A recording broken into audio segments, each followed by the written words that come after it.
تو اللہ کا بندہ کون ہے؟ اللہ نے ہر بندے کو خوبصورت بنایا.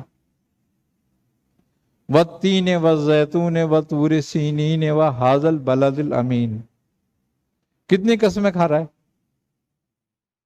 کسی چیز کی اہمیت کو بتانے کے لیے قسم کھائی جاتی ہے نا. اور یہ چاروں وہ چیزیں ہیں جو بنی آدم میں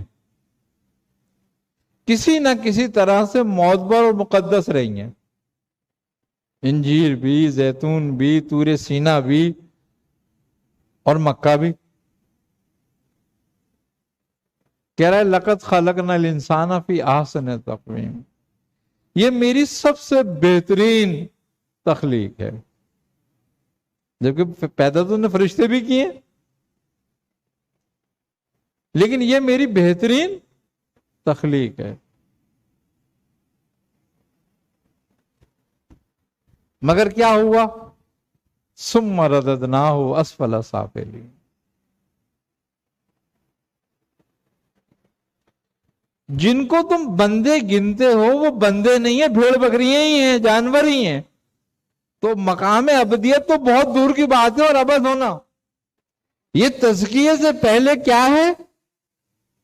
ثم رددناہ اسفل سافلین. اب ہم میں کتنے بندے ہیں؟ اچھا، اسفل سافلین کیوں ہیں؟ کہ اسفل سے بھی گرا ہوا.